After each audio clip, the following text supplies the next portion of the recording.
प्रभु समस्त वानर वीरों को एकत्रित किया गया, इकट्ठा किया गया।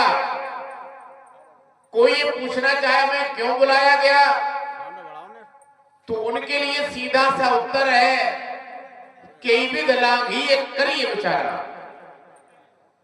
लंका जैसे दुर्ग को कैसे ढहा करके चकनाचूर किया जाएगा, इस पर हमें रणनीति बनानी है। क्रमशः सबके विचार कर रहे, सबने अपने अपने विचार प्रस्तुत किए। मेरा भी क्रम आया, विचार व्यक्त करना है। हनुमान के द्वारा कहा गया बिना विचारे जो करे सो पाछे पछताए, काम बिगाड़े आपनो जग में हो फसाए। बात सत्य है, यदि काम विचार करके किया जाएगा उत्तम प्रकार के लक्ष्य की प्राप्ति होती है।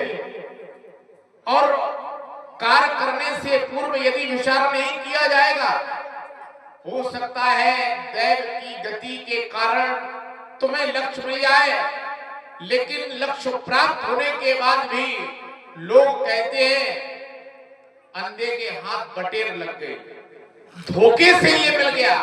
लेकिन यदि कार्य विचार करके किया जाएगा, अब वो अच्छा कार्य है या बुरा कार्य है, दोनों कार्यों में विचार बहुत आवश्यक है। अच्छा बुरा या कुछ काम कीजिए, अच्छा बुरा या कुछ काम कीजिए, परंतु पूर्वा पर सोच लीजिए। बिना विचारे यदि काम होगा तो अच्छा नहीं है परिणाम होगा। उपेंद्र बज्रा छंद्र है, ये आपके काम आ सकता है। तो विचार करना चाहिए। यहां युद्ध के लिए हम प्रस्तुत हैं, कब युद्ध छिड़ जाए तो हमें युद्ध की नीति पर विचार करने हैं। और सबसे बड़ा घातक ये भी है, हम केवल विचार करें, हम केवल विचार करें और कार्य ना करें तो क्या लक्ष्य मिल जाएगा? तब भी लक्ष्य मिलने वाला नहीं है। लक्ष्य तभी प्राप्त होगा जब उद्यमे सिद्धंति कार्याणि न मनोरथई ना सुप्तस्य सिंहस्य प्रवशन्ति मुखे मृगा। क्योंकि सोते हुए सिंह के पोए में मृग अपना शिकार नहीं बनता, उसे भी प्रयत्न करना पड़ता है, उसे भी प्रयास करना पड़ता है। आज हे प्रभु, हमारे मंतव्य से तो हमें बताया गया हनुमान के द्वारा लंका के 4 दरवाजे, उन 4 दरवाजों पर अलग अलग योद्धा अपनी सेना के साथ में दुर्ग की रक्षा करने के लिए नियुक्त है। जैसे पश्चिम द्वार में बताया, पश्चिम द्वार में मेघनाथ जो रावण का ज्येष्ठ पुत्र है, अपने सेना के साथ में प्रस्तुत है। बड़ा कठिन दुर्ग है। इसी प्रकार पूर्व दिशा की ओर तो कहा, पूर्व दिशा की ओर जो रावण का सबसे छोटा पुत्र है प्रहस्त, वो 10,000 सेना को लेकर के प्रस्तुत है। उत्तर दरवाजे की ओर स्वयं रावण उस दरवाजे की रक्षा कर रहा है। दक्षिण दरवाजे की ओर बताया कुमुक, अकंपन, कुलिशरथ, धूमकेतु, अतकाय, नारांतक, देवांतक इत्यादि निशाचर वीर, वो कैसे तो का एक एक जग जीत सके ऐसे सुरट निकाय, तमाम प्रकार के योद्धा उस दरवाजे को सुगम तरीके से व्यवस्थित किए हुए हैं, टूट नहीं सकता।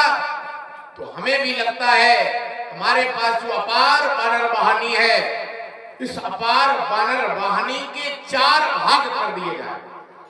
एक एक भाग में प्रधान प्रधान सेनापति नियुक्त करके, हो सकता है किसी का मत है एक एक दरवाजे पर आक्रमण किया जाए, लेकिन हमारा मत है कि चारों दरवाजों पर एक साथ आक्रमण कर दिया जाए। क्यों? उसका लाभ में क्या मिलेगा? जब हम चारों दरवाजों पर एक साथ आक्रमण करेंगे तो रावण समझ नहीं पाएगा हमें किस दरवाजे की रक्षा करनी है। वो चारों दरवाजों पर सेना नियुक्त किए, तो कोई ना कोई दरवाजा तो हम तोड़ ही लेंगे। और एक दरवाजा यदि टूट गया और हम दुर्ग में अंदर प्रवेश कर गए तो ये मानो हमारी जीत पक्की है। और हमारे ये छोटे छोटे बानर वीर हैं, ये तो उछल कूद करके यदि दरवाजा तोड़ भी नहीं पाएंगे तो दीवार फांद के भीतर चले जाएंगे। इनका कौतुक हम जानते हैं। तो अंदर से किवाड़ खुल जाएंगे या बाहर से तोड़ दिए जाएंगे। इन प्रकारे हमें दरवाजों को तोड़ना है, हमें दुर्ग को तोड़ना है, हमें उसकी रणनीति को तोड़ना है, हमें उसकी युद्ध नीति को तोड़ना है। जब हम उसके दुर्ग में प्रवेश कर जाएंगे, हमारी बानर वाहिनी दुर्ग में प्रवेश कर जाएगी, हो सकता है फिर हमें समझौता करने की आवश्यकता नहीं पड़ेगी। वह गांव डर जाए और संधि प्रस्ताव स्वयं लेकर के आ जाए। और यदि संधि प्रस्ताव के साथ मां मैथिली को वापस नहीं करता है तो युद्ध तो छड़ना ही है। अब हमें अपनी तरफ से कोई प्रस्ताव नहीं भेजना। क्यों नहीं भेजना? बहुत प्रयास कर लिए, हाथ जोड़ करके हनुमान के द्वारा निवेदन किया गया, हमने अपने हाथ से आवेदन पत्र भेजा, अंगद के द्वारा भी बल के प्रयोग के साथ में कहा गया कि जानकी को वापस कर दो, संवेदन के साथ में। लेकिन संवेदनशीलता को उसने निष्क्रिय कर दिया, आवेदन पत्र को भी स्वीकार नहीं किया, निवेदन को भी स्वीकार नहीं किया। अब तो हमें लगता है केवल दनादन रह गई, अब तो केवल दनादन होना है। और जैसे ही छठे साठम समाचरित मूर्ख के साथ में मूर्खता का ही प्रयोग करना चाहिए। सामने से कहा गया है, सामने से यदि कोई पशु आ रहा हो तो पशु के सामने तुम हाथ जोड़ करके खड़े हो जाओ, सदाचारी बन जाओ और कहो कि हाँ रास्ता छोड़ दो। तो क्या वो तुम्हारे हाथ जोड़ने पर वो जो जानवर है, वो पशु है, क्या वो रास्ता छोड़ देगा? नहीं छोड़ेगा। उसके लिए तो हाँ डंडे से प्रहार करना पड़ेगा। जिसको जैसा चाहिए उसी भाषा में उसको उत्तर देना अनिवार्य है। इसलिए ये निश्चित हम कह सकते हैं विजय श्री हमें मिलेगी।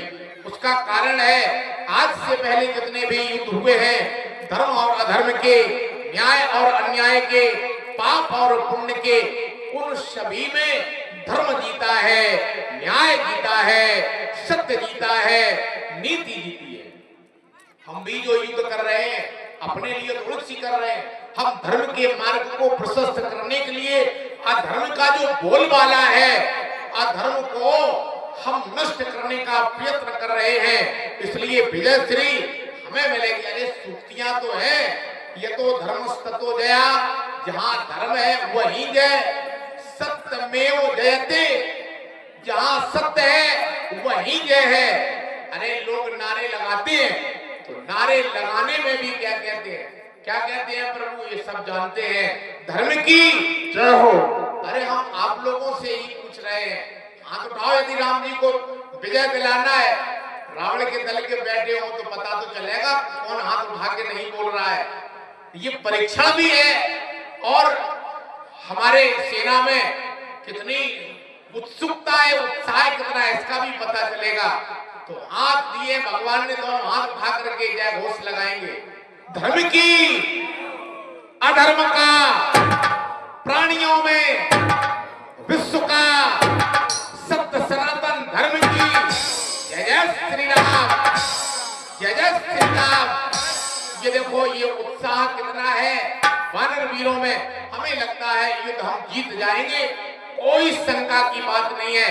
बस वानर वीरों से हमें केवल दो पंक्तियां कहनी है।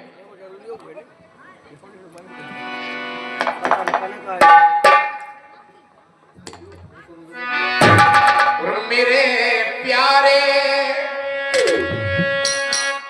ये बलबीरो,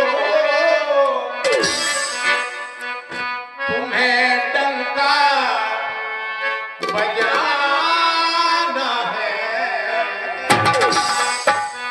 मेरे प्यारे ये बलबीरो, तुम्हें डंका बजाना है।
बार सभी लोग बड़े उच्च स्वर में जय घोष करेंगे। बोलिए कौशल किशोर की जय। अंतिम निर्णय हमारे प्रभु का मान होगा।